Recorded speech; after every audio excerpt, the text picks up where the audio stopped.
The moral of the story is both of the characters have worms for brains.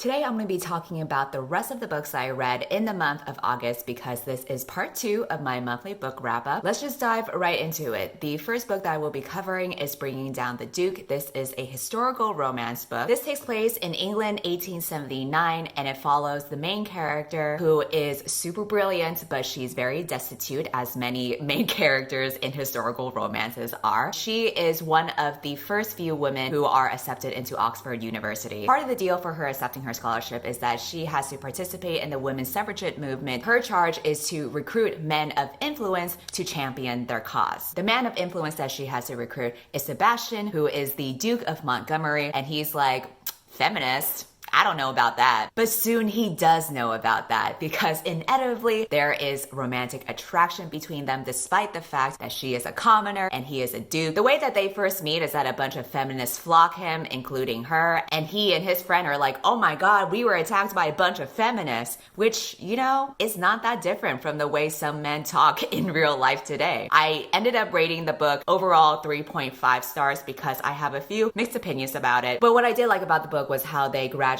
built up their respect for one another, which I thought was actually quite natural. What I didn't find natural was their immediate physical attraction to each other upon the first time that they meet. And that's really the biggest plot twist, that I was more invested in their intelligent conversations where they have clothes on over the sexy moments where they're super attracted to each other. If you have been watching my videos, any of my reviews for these romance books, it has been the complete opposite for me, where I just want to skip the sexy times right away. But I really did like the conversations that they had. It felt very genuine, where they were talking about real things and real issues. They were making real connections over important topics, and that's just super important when you are trying to put two people together who are on opposite sides of the political spectrum. I would have liked their relationship to start off with that connection first and the physical attraction to come in later, because the physical attraction was right there from the very beginning and it felt very random and shoehorned in, which again, it is very weird that I'm criticizing physical attraction because I'm just like, yeah, let's stick it in. From the moment he saw her and every time he thought about her, even though they were strangers, he just kept on thinking, oh my god, I can't stop thinking about those green eyes. So green, so vivid. And I'm like, bro, like there's other girls that have green eyes. Have you never met a girl who has green eyes? Other things I enjoyed about the story was a focus on women pioneers. The suffragette movement wasn't just the backdrop, it was actually the forefront of the conversation. There were also friendships between the suffragists that I thought was cute, and it also sets up future books that are part of the series where we follow each suffragist. Unfortunately, the third act is when I start to have mixed feelings about it. What I do like about this book though is that unlike other romances that I've read, the conflict in the last 1/3 of this book was actually warranted. It had actual stakes and consequences because there were class differences between the two characters. It feels very shitty that the only role that can be offered to her is the role of a mistress. That is legitimately juicy and it warrants all the turmoil because that is such a shitty position to be in, as opposed to other romance books where usually some misunderstanding happens and the characters just act super whack. I like that this one actually has stakes and consequences that they had to weigh out. So really, I thought the book was pretty solid. However, there are a few things that I kind of cocked my head at and was like, ooh, I don't know about that. I was turned off by how the love interest was often very angry or arrogant towards the main character whenever he didn't get his way. I just felt like he was being super unreasonable with her, and I was like, dude, you need to meet her in the middle because she is sacrificing a lot to even consider being in that relationship, and you're not fucking understanding because you're a privileged white man. You need to get your shit together. Another thing that turned me off was how the protagonist was very emotionally dependent on him, which I felt contradicted to the whole backdrop and concept of the book taking place during the suffragist movement and the main character literally being a suffragist. She was going back and forth on like, oh, I don't know what I should do. She was being weepy over him. I fucking get it. Sometimes you can't control how you feel, but I do think that with the themes of this book, it would have been more effective if she had firmly stood her ground. I think that would have been more empowering to read about a woman who is so adamant in her values and her individuality that she would be content with being a poor ass bitch, but a poor ass bitch who has value. Okay, now I'm going to talk about some spoilers towards the end, so if you want to avoid spoilers, just fast forward to a later part in the video where the book cover for Bringing Down the Duke isn't in the video. I also have timestamps in the description if you want to skip over by clicking as well. But I'm gonna go ahead and talk about specific things that happened that made me go,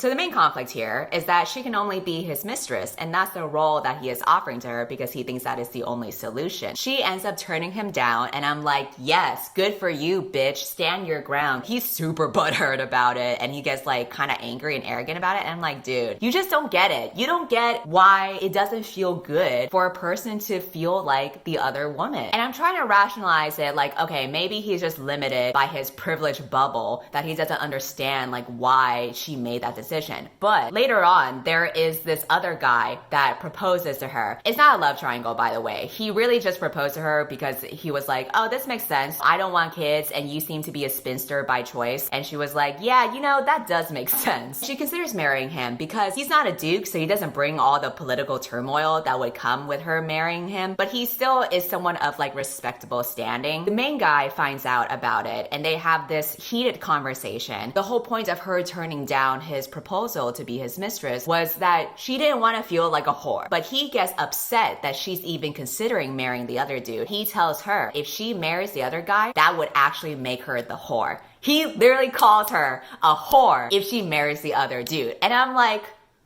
bro, maybe try not calling the woman you love a whore and try not to be so butthurt that she rejected your advances, because that's not a fucking good look. I understand why he said that because it's the context of her marrying this other guy for money and not out of love, and he feels like that is hypocritical of her to do. So I get like the mental Olympics that he did, but I still don't think he should have called her a whore. I think it's a bad look to get pissed off at a girl for rejecting you for valid reason and then insulting her for that. Because if she signs up to be his mistress, everyone's gonna know she's gonna be seen as the town hoe. There's just so much more for her to lose as a woman during that time. And he just doesn't fucking get it. Later on, he finally has an epiphany and he ends up proposing to her like for real, for marriage, despite risking it all. And so I realized, wait a minute. So proposing to her was actually an option. You just didn't want to give up all your comforts and luxuries. Because the whole time while I was reading it, I was thinking, oh, it's legitimately impossible for him to marry a commoner. But then he proposes to her and I'm like, oh wait, so it was possible. And if it was possible, why didn't you just do that earlier? I guess he needed time to really deliberate it because he is sacrificing a lot. But she still doesn't accept his proposal because again, there will be a lot of people who judge her and see her as a hoe regardless. And so she says no anyway. And he gets mad at her for that. So I found that super hypocritical that he spent all this time deliberating on what to do before he finally ended up proposing to her for real. How come you were able to give yourself all that time and space to get your shit together? The ending does help him a little bit because it knocks him down a peg. He does a grand gesture where he stands up for her and suffragist movement, even though that pretty much disgraces him in the eyes of the queen and society. In my opinion, it wasn't seen as like a revolutionary thing. He was just straight up saying, you know what? Women do deserve rights, and that's it. That's the fucking tea. And if you don't agree with me, I'm gonna fuck off then. And he does. He decides to leave for France and he invites the main girl to go along with him. I like that ending for him because I feel like throughout the book, he had the upper hand the entire time. The end showed how he finally stepped up to the plate, being willing to give up everything and being disgraced. I like that because I don't want everything to work out for him in the end. I don't want him to just get everything that he wants because that's what he was trying to do the entire book. That's just super unfair compared to all the things that the main girl has to deal with. I like that he ended up sacrificing for that. It was about fucking time that he did that. The thing that really kind of made me question things was when they finally got back together. She's so relieved and then she says, I would have accepted being a mistress at this point because I couldn't imagine a life without you. And I'm like, wait, what? Isn't one of the strengths of your character and your decision to turn down the role of a mistress is because you wanted to live a life by your own values and build a life for yourself? Why are you all of a sudden saying, you know what, I would have caved in anyway? You could have taken out the line and the book would have been the same damn story. But because that line was tossed in there, it seemed to go against everything that the main character stood for and the suffragist movement. Even after she rejects his proposal, there are so many times where she keeps on saying that she made a mistake and because of her mistake, they would never be together. again. And I'm like, girl, stand your ground. He is the one in the wrong for not understanding your circumstances. The blame isn't on you. So the conclusion of my rant is that I think that this book would have been a lot better if she was more self-assured in her decisions. If she acknowledged that this was a very difficult decision and she feels very shitty about it, but she's not gonna be like, damn, I really should have been a hoe after all. I think it would have been better for her to realize that walking away from him is heartbreaking, but it's something that she needs to do in order to preserve herself and her life and her individuality. Then subsequently, he would finally own up to his shit and make sacrifices to meet her in the middle, which would show character development on his part. And I think that would have been just a much stronger story overall. That's gonna be the conclusion of my rant. The next book that I read was 10,000 Doors of January. This follows the story of January Scholar who lives in a big sprawling mansion with tons of treasures and artifacts because she lives with this caretaker named Mr. Locke, who is a curator of all of these peculiar treasures. She lives with him because her dad works for him, but he's always out and about traveling around the world to collect the artifact that Mr. Locke wants. So she is stuck feeling lonely in this place that makes her feel super out of place, like she doesn't belong because she's not rich and she's not white. A lot of times visitors assume her to be like one of the servants in the mansion that she lives in. The ward expects her to be on her best behavior, and if she doesn't comply, then they treat her like an animal that they have to tame. So it is a nice place to live in, but she feels very suffocated and lonely at the same time. One day, she discovers the existence of doors. Not just ordinary doors, but doors that can take you to other worlds out there. And she also discovers a book. This book conveniently tells her about the existence of all these other worlds that you can travel to through doors. The story follows her trying to escape the oppressive environment that she feels trapped in by escaping through these different doors and these worlds, while also reading the book that she discovers to find out the background story of how these doors came to be in the first place and find out how she is related. The fun thing about different worlds is that there's a place that you can escape to, which is super valuable when you are part of a marginalized group, like being a person of color. Because maybe in this world, you aren't being accepted, or you're being ignored or ostracized or whatever. But maybe that's just within the confines of this world. And what you don't know is that there are other worlds out there where you could actually live your life fully and thrive there. So I appreciate the decision of the main character and her father being people of color and having the feeling of not belonging in this very white elite world, because that adds another layer of wanting to escape to another world. I also like the writing style. It was very whimsical. I do think that it was a decent book, but I still rated it 3 stars because unfortunately I couldn't find myself caring for the characters or the events that happened. I found that the story within a story concept, where the main character was reading a book that explained a separate story, kind of dragged on a little bit, that it disrupted the pacing, and that also contributed to my interest dwindling. I wanted to see what was happening in the main story with the main girl, but then we would get interrupted by reading this other separate story of these other characters that I just didn't really care for. And I know it was there to establish the world building and how these doors came to be in the first place, but I guess I just don't prefer that way of revealing the world building. It's a bit too straightforward for my taste, where you're literally being told through a book that the main character is reading, instead of just being shown that. Another thing that I didn't like was that the antagonists ended up being kind of cartoonish in the way that they were very power hungry. They did a lot of monologues towards the last 1/3 of the book to explain how power hungry they were. And that's always been a turnoff for me because I find cartoonish villains to be kind of boring. I find their monologues to be even more boring. And I think that just makes their motivations flimsy for the sake of having conflict. A similar book that didn't resonate with me that I think other people might still enjoy is There Will Come a Darkness. This has been compared to Six of Crows, but it's honestly not similar at all. I think it was only just compared because it has multiple perspectives. There are 7 prophets that guide humanity, and they're able to see the future so that they can end wars and unite nations. One day, 100 years ago, the prophets disappeared and nobody knows why. All they left behind was one final prophecy that predicted the age of darkness, and there would be the birth of a new prophet who could either save the world or bring it to its destruction. And I'm like, okay, Avatar. We follow the perspective of 5 characters. One of them is a ruthless killer who is known as the Pale Hand. I thought that she was the most interesting point of view. She has the power to basically suck up people's life force using her hand, and the only thing that she leaves behind when they die is like a pale hand mark. And she does this because she has a younger sister who is technically supposed to be dead, but she is so desperate for her sister to stay alive that she is willing to kill all these other people just to preserve her sister's life. But she targets like bad people as a way to clear her conscience a little bit. But I thought that was an interesting storyline. It gives us the angst. It gives us the gray morality. Imagine if she just slapped someone and she was like, you just got pale-handed, bitch. That would have been badass, but unfortunately she didn't do that, so.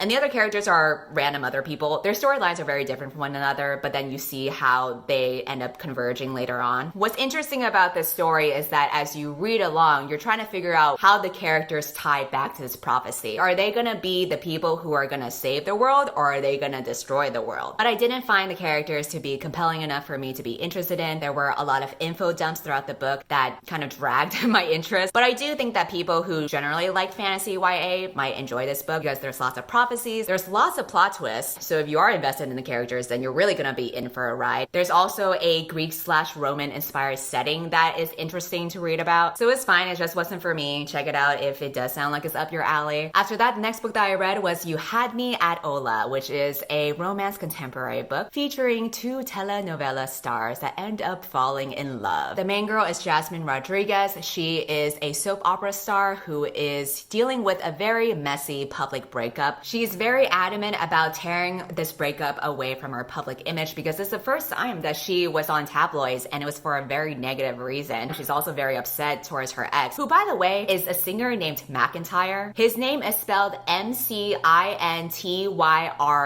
And I'm like, girl, how are you gonna be heartbroken over a guy named McIntyre? I just keep on picturing his mom being that one meme of that pregnant lady that was figuring out all those child names, and she ended up with McIntyre. Even how you say the name is so unpleasant. McIntyre. The main guy is Ashton, and he is her co-star. He is a really popular telenovela star to the point where her grandma used to be a fangirl. He's in this project because he wants to expand his audience to Americans and he wants to break into Hollywood. So they both are very invested in this project and they're very invested in getting things right. But what they don't expect is that they end up falling in love with each other for real. But they're like, oh my god, we can't be attracted to each other because our careers are on the line. I end up rating this book 2 stars. I'm sad about it because I honestly thought I would enjoy this book. The cover looks so cute, but there were just way too many things that I did not enjoy about the story. What I did like about it though is that all of the characters, including the cast members and the crew members, were all Latinx. There was also a huge emphasis for representation in Hollywood. There's lots of conversations about that as well. It is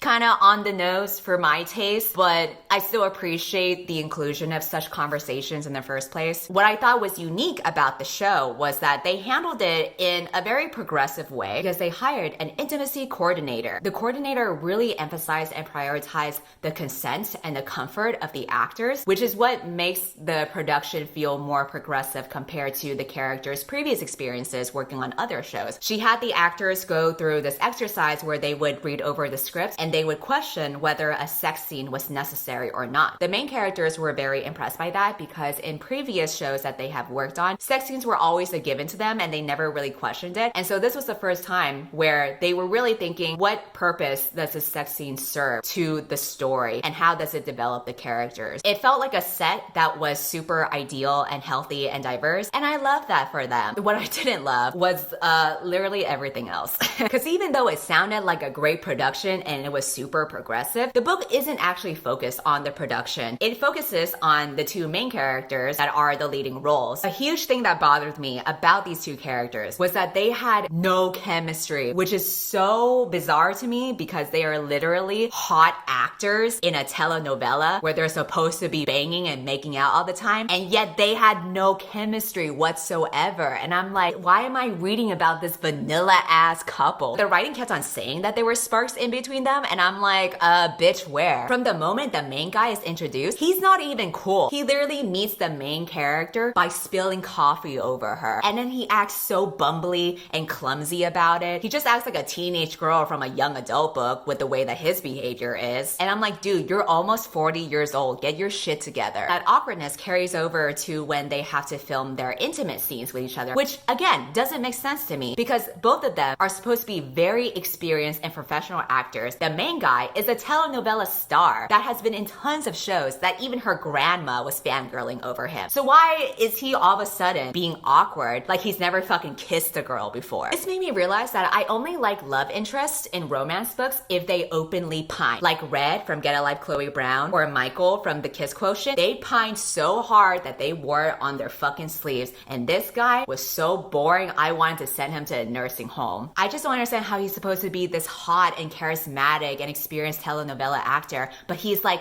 oh my god, I can't look at Jasmine in the eyes. I truly don't understand how they are in love with each other because I didn't see anything special about their relationship compared to any other relationship that you would have with a co-star that happens to be your love interest in a production. They've done this tons of times before. So why does this feel different, as they said in the book? I didn't get any sense of deep connections between them other than physical attraction that was very forced and being able to relate to being Latinx because they had conversations about that. But again, they have done tons of soap operas and telenovelas before. So they've obviously worked with other Latinx co-stars who were obviously attractive and have had to kiss them. Is this your first time working with attractive people? Because this guy over here is acting like a goddamn virgin and I need him to get his shit together and stop spilling coffee everywhere. So the main conflict here is that they don't want any rumors about them being a couple to be public because they don't want to be on the tabloids. Main girl doesn't want her breakup with McIntyre to be a public thing. And the main guy, you find out early on, has a son. I honestly don't think their secrets are that big of a deal. What they're dealing with, whether it's a messy public breakup or having a kid, is very normal for actors to have. So I don't see what all the fuss was about. They also were very adamant about making sure that they wouldn't be rumored as being a couple with each other. But that doesn't make sense to me. Every show that has a couple is always gonna have actors be rumored to be actually dating in real life. How have they never ever experienced that from previous shows that they've been on? I think if you want it to make sense, they would either need to be like a K-pop star, because at least in that industry, they're not allowed to date each other. They're supposed to appear like they're single the entire time. But in every other entertainment industry, it's quite normal to have rumors that you're dating each other. And if anything, it's encouraged by the publicists. People want to stir up rumors that co-stars are dating each other because that brings up publicity for the show that they are producing. Ultimately, what really sealed the deal for me to rate this book 2 stars was the third act of the book. It's so dramatic in every bad way. It's ridiculous,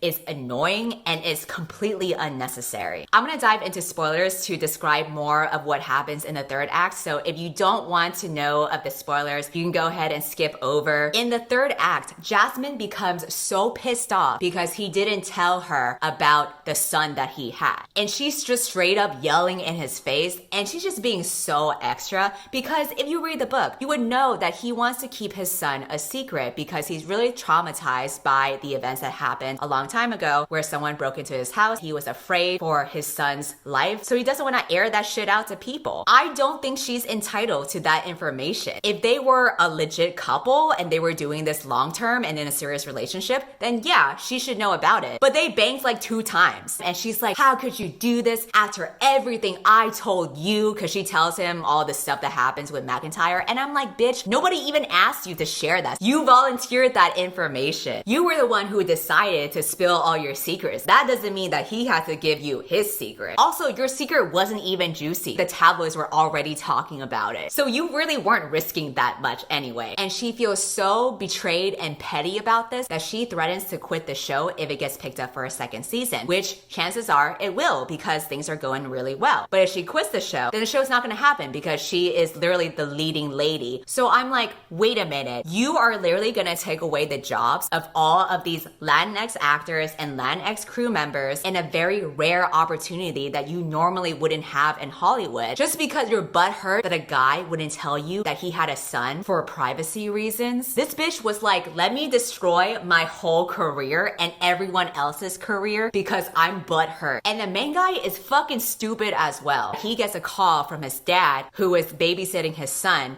and his dad tells him his kid fell. He freaks the fuck out. He lashes it out on the main girl who has never even fucking met the kid. He blames her for distracting him from taking care of his son and prioritizing his son. And he literally tells her to her face, "I'm sorry, Jasmine, I just don't have enough room for you." And I'm like, bitch, your kid fell down. It ain't that deep. Because the next scene shows him trying to find his son. It turns out the son just fell down from like a playground that was like 2 feet tall or some shit like that. Like his son wasn't even hurt. And then he's like, "Oh my God, what have I done? I said so many hurtful words to her." And I'm like, yeah, no shit. The moral of the story is both of the characters have worms for brains. They don't fucking think. They act so irrationally and emotionally immature that I have no idea how they even had careers in the first place. And then in the end, when they finally get back together and they have a happy conclusion and they realize that they're both insecure as fuck and they have personal issues, there's a brief mention that both of them now regularly go to a therapist. And I'm like, okay, that's good for them, but it would have been good to see them get therapy throughout the book instead of me putting up with this bullshit. They only get therapy after I'm done with the damn book. They have worms for brains.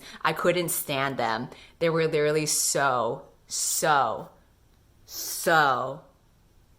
stupid. In the month of September, I will be reading Know My Name, The Falling in Love Montage, Such a Fun Age, Transcendent Kingdom, If I Never Met You, Pet, A Song of Rapes and Ruin, and whatever else I can get my hands on. Before I end this video, I want to say thank you to Skillshare for sponsoring. Skillshare is an online learning community with thousands of inspiring classes for creative and curious people. It's curious specifically for learning, meaning that there are no ads and they're always launching new premium classes so you can stay focused and follow wherever your creativity takes you. And it's less than $10 a month with an annual subscription. The class I want to feature is writing fiction, which gives you 5 exercises to craft a compelling plot. This is taught by Lisa Ko, who is an award-winning author. She gives 5 straightforward writing exercises so that you can figure out how to structure a plot from beginning to end with just the right amount of tension to keep your readers hooked. She also packs every lesson with examples and excerpts from her own writing, so you can actually see her own process in action. For a limited time, you can use the link in my description to get a free trial of Skillshare Premium membership. Unsubscribe from my channel, and goodbye.